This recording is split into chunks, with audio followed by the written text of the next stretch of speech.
Hi, it's Patrick Hutzel from IntensiveCareHotline.com, where we instantly improve the lives for families of critically ill patients in intensive care, so that you can have peace of mind, real power, real control, and so that you can influence decision making fast, even if you're not a doctor or a nurse in intensive care. This is another episode of Your Questions Answered. And in last week's episode, I answered another question from one of our readers. And the question last week was part 3 of: my partner is in intensive care on a ventilator. The intensive care team wants to do a tracheostomy and I want to have him extubated. What do I do? Part 3. You can check out the answer to last week's question by clicking on the link below this video. In this week's episode of Your Questions Answered, I want to answer the next question from Heather as part of her consulting sessions with me. Previous questions from Heather, part 1, part 2 and part 3 you can find answered by clicking on the links below this video. So today Heather asks, my partner is in intensive care on a ventilator. The intensive care team wants to do a tracheostomy and I want to have him extubated. What do I do? Part 4. So Heather asks, hi Patrick, they extubated my partner again and then they had to re-intubate him. They want to know if we want a DNR, which is a do not resuscitate order, or to do the tracheostomy. They say he will never be able to have the tracheostomy removed or be out of the bed, and they say that he will never be strong enough to cough up his secretions. They say that my partner is too weak for physical therapy as he can't move his lower extremities, and they say that he will have no quality of life. Unless they did something to him, I know they are simply wrong. He's been in intensive care for about 4 weeks at this hospital. In 7 weeks since he's been hospitalized, he's had physical therapy 2 times. Once while intubated and once the day after they extubated him. At no other times did they do or offer him physiotherapy, and I don't know, but I think they are plain wrong about not him being strong enough. He has been in intensive care now for 4 weeks and they are ready to send him off. In any ways, his parents showed up today. They want to know if we want to do the tracheostomy or a DNR, a do not resuscitate order. His physiotherapist keeps saying that he's just too weak. He can't respond with his lower limbs. They say they don't think he'll ever be strong enough to cough up his secretions and that he'll have a poor quality of life. They'll say he'll be susceptible to more pneumonia. He's not been out of bed since December the 5th. They have done physical therapy with him 3 times. That's if he really had physical therapy yesterday. That means he had it twice while intubated and once the day after they extubated him. The doctor says they have more documentation than that, and they are also a little more scientific than that, though he didn't offer up the scientific information. Also, why did they even try to extubate him earlier if they thought that he would never be strong enough to maintain his airways? I think he's scared and I think he has anxiety.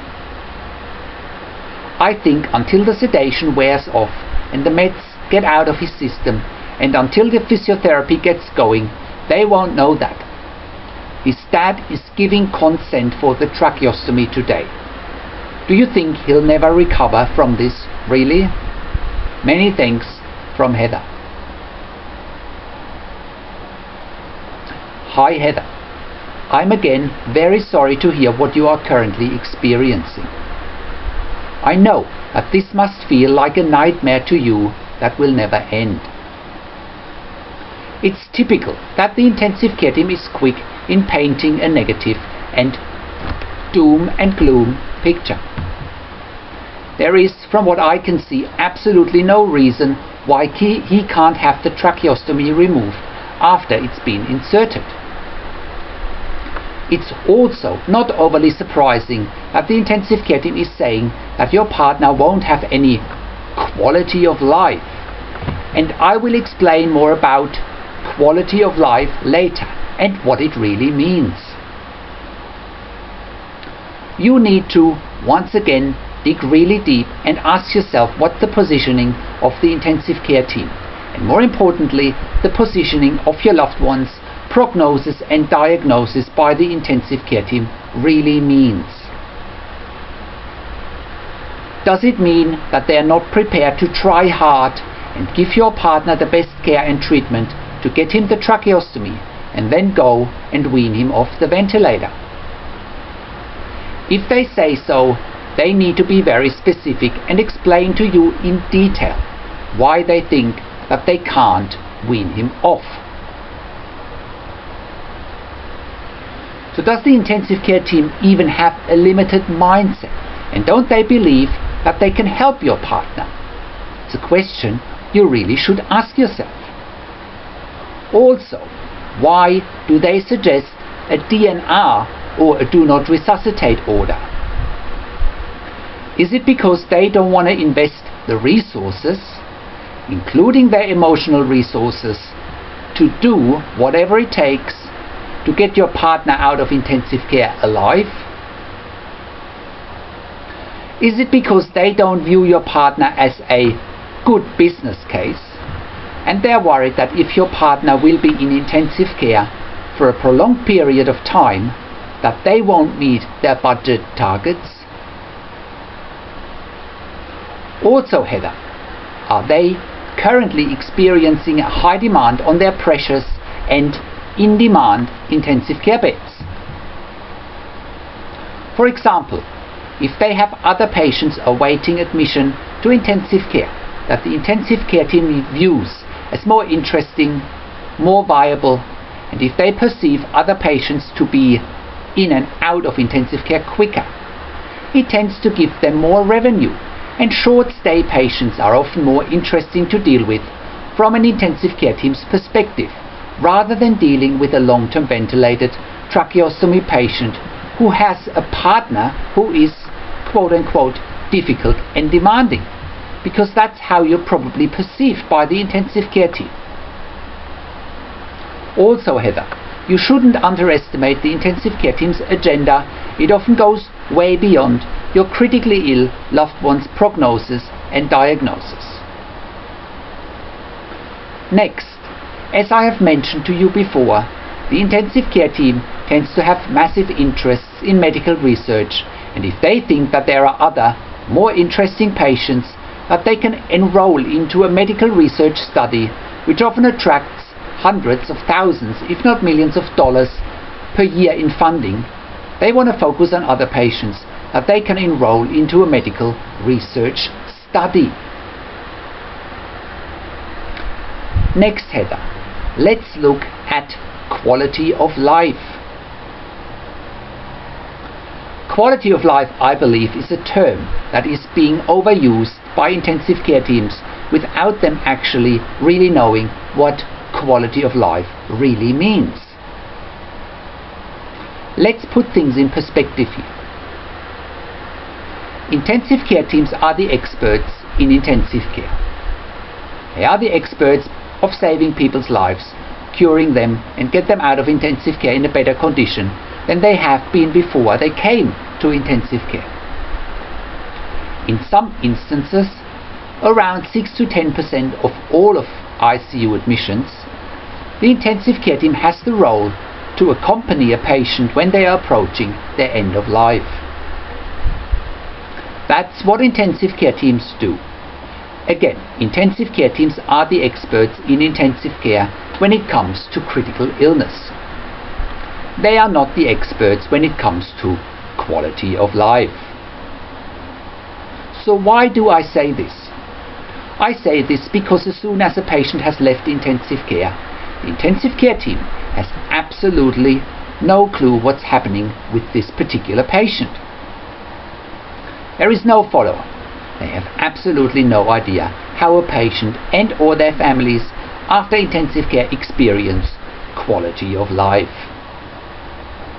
Whenever the intensive care team is referring to quality of life, they are talking about their perception after a patient has been discharged from intensive care. But they are talking about their perception of quality of life and not reality. Intensive care teams are standing on this pedestal of "we know what's best." That's been granted to them by society, by universities, etc., or so they think. After all, they are academics and scientists, and they often miss the reality of life outside of intensive care. Their view and perception about quality of life outside of intensive care is blurred by their academic and scientific view and perceptions about life. The most important thing, Heather, is what are your thoughts and views about quality of life? What are your partner's thoughts and views about his quality of life? What are your deeply held beliefs, cultural values, religious values, beliefs, family traditions, etc.? Intensive care team often thinks it's about them and their beliefs and values, but it's not. This is a very sacred time for you and your partner, Heather. You need to make up your own mind, you need to be strong, and you can't have anyone dictate you of what you want and what you believe in. Now, let's look at the physiotherapy or the lack thereof. I can't believe your loved one hasn't been out of bed since the 5th of December. That's extremely poor care in my point of view. Especially since he has been extubated, he could have gone out of bed. There are no two ways about it. After he's had the tracheostomy, he should be able to get out of bed. Again, if they don't get him out of bed, they are making excuses. Intensive care units where I worked in, we got patients out of bed on a ventilator. There is no reason why you can't do that. Unless they have made serious attempts to get him out of bed, they can't say that he won't recover. Everything else is BS. Also, as a side note, Heather, here in Australia as well as in some European countries like Germany, long-term ventilated patients with tracheostomies are able to go home if they can't be weaned off the ventilator and continue their treatment at home. This is a win-win situation as it frees up expensive intensive care beds and it improves quality of life and in some instances quality of end of life. You can check out intensivecareathome.com.au for more information. I also put some links to some articles and videos that are relevant to your situation, Heather, below this video in the written version of this blog. So Heather, to sum things up, it sounds to me like things are not working out currently, but I would imagine your partner is by far too young to be given up upon, since you have been referring to his parents. Even though I don't firmly believe in a patient's age as the main determinant for continuing treatment or not, it sounds to me like all avenues haven't been explored yet, and you shouldn't buy into the doom and gloom and the negativity of the intensive care team. You should continue to be difficult and demanding and see where it leads you. If you think your partner is suffering too much and best and full treatment and care isn't leading anywhere, then you can reevaluate. Until then, get the tracheostomy done, get physiotherapy going and see what happens. Be patient. Intensive care is often 2 steps forward and 1 step back. Sometimes it can even be 2 steps forward and 2 steps back. Take care, Heather. So, how can you get peace of mind, control, power and influence quickly whilst your loved one is critically ill in intensive care? You get to that all-important feeling of peace of mind, control, power and influence when you download your free Instant Impact Report now by entering your email below. In your free Instant Impact Report, you learn quickly how to get peace of mind, real power and real control, and how you can influence decision making fast whilst your loved one is critically ill in intensive care. Your free Instant Impact Report gives you in-depth insight that you must know whilst your loved one is critically ill or is even dying in intensive care. Sign up and download your free Instant Impact Report now by entering your email below. In your free Instant Impact Report, you learn how to speak the secret intensive care language so that the doctors and the nurses know straight away that you are an insider and that you know and understand what's really happening in intensive care. In your free report, you will also discover how to ask the doctors and the nurses the right questions, discover the many competing interests in intensive care, and how your critically ill loved one's treatment may depend on those competing interests. How to eliminate fear, frustration, stress, struggle and vulnerability even if your loved one is dying. You get 5 mind-blowing tips and strategies helping you to get on the right path to peace of mind, control, power and influence in your situation. You'll get real-world examples that you can easily adapt to your and your critically ill loved one's situation. How to stop being intimidated by the intensive care team and how you will be seen as equals. You'll get crucial behind-the-scenes insight so that you know and understand what's really happening in intensive care, and how you need to manage doctors and nurses in intensive care, and it's not what you think. Thank you for tuning into this week's episode of Your Questions Answered, and I'll see you again in another update next week. Make sure you also check out our blog section for more tips and strategies, or send me an email to support@intensivecarehotline.com with your questions. Or you can call us. Find phone numbers on our Contacts tab. Also check out our product section where you get more ebooks, videos and audio recordings, and where you can also get one-on-one consulting with me via Skype or over the phone by clicking on the Products tab. This is Patrick Hutzel from intensivecarehotline.com, and I'll see you in another update next week.